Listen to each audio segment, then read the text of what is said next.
car je ne présenterai point à l'Éternel ce qui est à toi, et je n'offrirai point un holocauste qui ne me coûte rien. Je n'offrirai pas un holocauste qui ne me coûte rien. Vous savez, bien aimé, je vous parle pendant 1-2 minutes.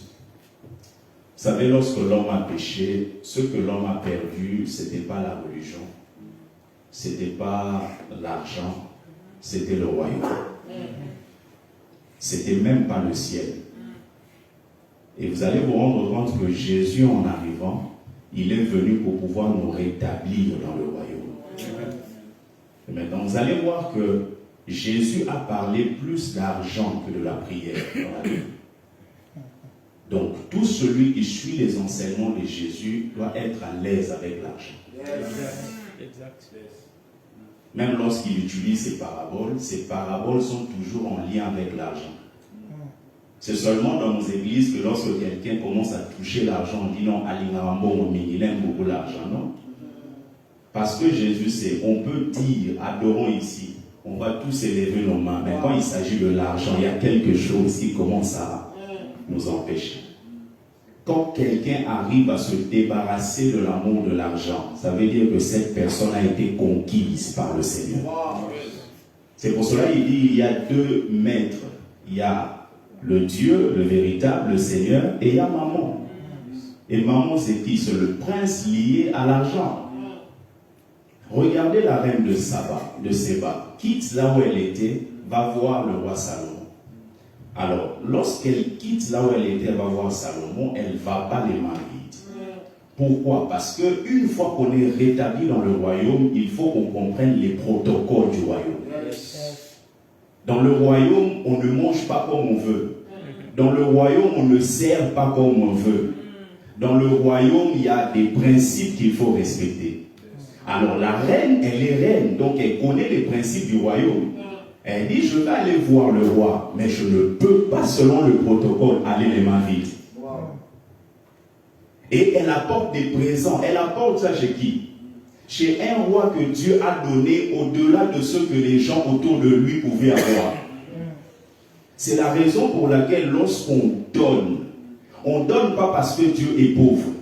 On donne pour que le Dieu qui est riche puisse nous enrichir. C'est la raison pour laquelle lorsqu'il a donné à Salomon, la Bible déclare que Salomon lui a donné au-delà de ce qu'elle avait donné.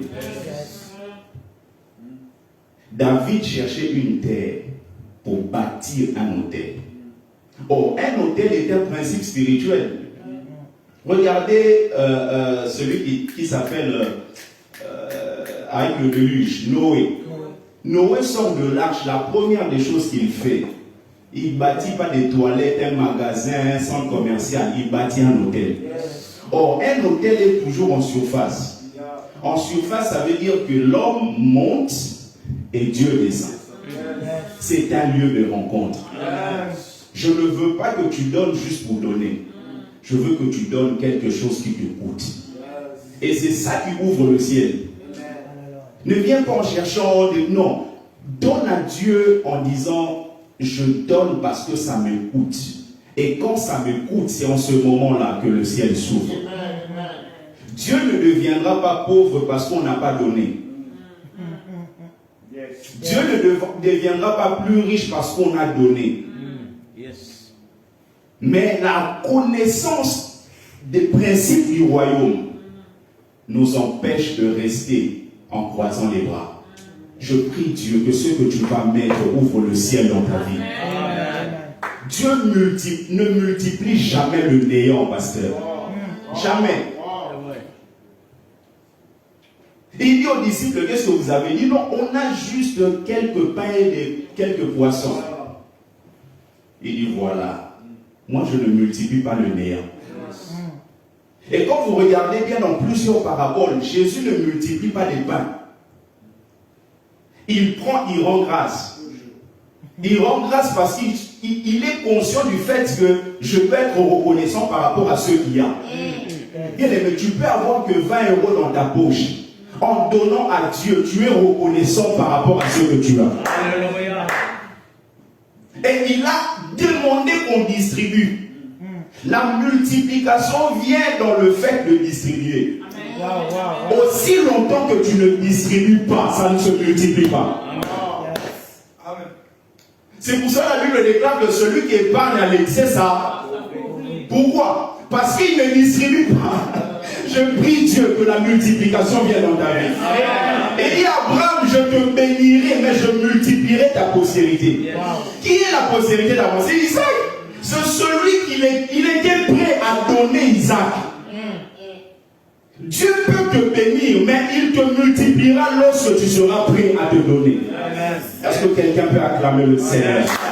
Si on peut se mettre debout avec les chants, j'aimerais vraiment que tu le fasses avec joie. Au-delà même de l'argent que tu donnes ta danse, au-delà même de l'argent que tu donnes ta joie, au-delà même de l'argent que tu donnes tes acclamations, au-delà même de l'argent pendant que plusieurs dorment, bien-aimés, que toi-même tu puisses te dire, j'ai donné à Dieu quelque chose qui me coûte. Ça va coûter ton énergie, ça va coûter ta force, ça va coûter, bien aimé, peut-être le matin tu seras un peu fatigué pour aller au travail, pour aller dans d'autres activités. Mais je sais une chose, Dieu n'est débiteur de personne. N'est débiteur de personne. Est-ce qu'on peut commencer à acclamer le Seigneur pendant que je chante?